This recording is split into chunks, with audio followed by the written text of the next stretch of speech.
Okay, I'm going to talk a little bit about dogs offering behaviors that I would call, in my opinion, that consider undesirable behaviors at odor source. Now, there's certain things that I think I would say most people can agree are not desirable. That would be pawing, licking, scratching, anything of, like in that regard at odor source. Another one that's not so closely and clearly agreed upon or defined would be turning and looking. I often explain to people if the dogs turn and look at the handler after the hide, which is, I'd say, is the vast majority of dogs I encounter when I'm doing training seminars. That's not something that I think people would all agree on as undesirable. We'll talk about in other videos, why I, in particular, want a very, very specific response, which is what I call a focus response at source. And what I want is dogs to get as close as they can to the actual hide until a physical barrier stops them. And when they get there, I want them to freeze and wait to be released. That's the response I prefer. But like I said, there's other people that have, and again, there's a lot of dogs, that the dogs will go to source and turn and look at the handler. And I said if that's a reliable indication and response that the dog's willing to offer, and they only offer that response when they're correct at odor source and the handler can read it, that's not necessarily something that has to be changed or modified. But I think most people would agree they don't want their dogs to scratch or to bite, paw, lick, any of those things at the odor source. So a very, very frequent question I get is, how do I prevent these things from happening? I train with a large amount of people that use, the magnetic tins to hide odor, and they're putting it in places where the dog can visually see it and access it. If the dog is starting to develop an issue of wanting to bite or actually just grab the tin, to me, it's not a tricky thing here, just to change it in the sense that don't place that tin where the dog can access it. If the dog can't get it and grab it, they're not going to. A lot of the things within the Ramsey Nosework system involve manipulating the training environment until the learning process is complete, so the dog doesn't really have the choice or the option to make these mistakes or failures. A lot of the dogs that I work with, we have to fix things because these things they were allowed to take place.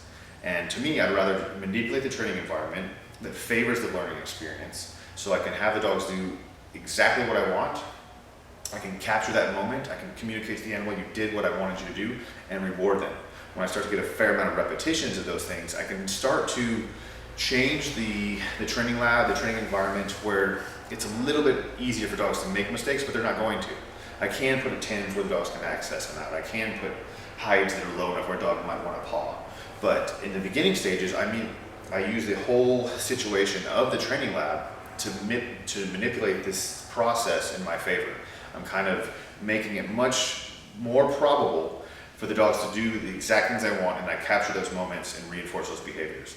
So if you do have a dog that does want to bite the tin, don't put the tin where the dog can bite it. If you've got dogs that are pawing at the hides, one thing I do often is I elevate the hides so that the dog's much less likely to paw something that's a little bit higher, if their nose can still access it, of course, but much less likely to paw something up here than a hide that's low on the ground down here where they can paw at it. All these things, until the dog has a very full, clear, absolute comprehension of what their desired tasks are, I'm going to shape and kind of manipulate the situation, again, so it's more in my favor. And once they understand these things, it's much less of an issue, to the point where I can put a hide anywhere I want, low, high, anywhere. And the dog already understands, again, what I always refer to the rules of odor. I mean, you're searching, you encounter the sink cone or a pool of odor, you follow to wherever it's coming from until a physical barrier stops you, and when you get there, you freeze. And that builds duration and the amount of time that dog is willing to freeze before they're released and rewarded. So if you do have a dog and they're pawing or biting or scratching, there's things that you can do. It's not so much in your training methods, but often it has to do with where you're hiding your odor. Where are the hides taking place? People that know me, I think that's kind of backwards about my system, is I actually do containers and the boxes, on the ground, almost towards the end, or it's one of the last components of my system that I show the dogs. To me, the fact that these odors hitting inside a cardboard box that is very, very extremely lightweight, and the dog can move it very, very easily with their paws, as far as the weight and the actual stability of the item. And then B, it's low to the ground where the dog can access with their feet. Those two components of being lightweight and low to the ground really, really lend themselves to dogs developing behaviors that now I later on have to go back and fix. And so I don't want to fix those things. So again, I use what I call a training lab, a very, very specific environment that's used for very, very specific training concepts to the animal I can install those here, and then I can apply those rules elsewhere, really anywhere. But I don't want the dogs to start to develop behaviors where they can move items, they can lick items, bite items that contain odor, because if they do those things, again, I don't want to do anything that's aversive at odor source. So I don't want to correct dogs if they do those things. So rather than correct them for doing the behaviors that I find undesirable odor source, again, I manipulate the training situation so that they can go and search, encounter the odor, follow the rules of odor according to how, my belief system here, and then I can mark and reward them. And then as the dog gradually and incrementally has a better and better comprehension of how this works, I can start to kind of change and tweak the places and locations that I hide the target odors.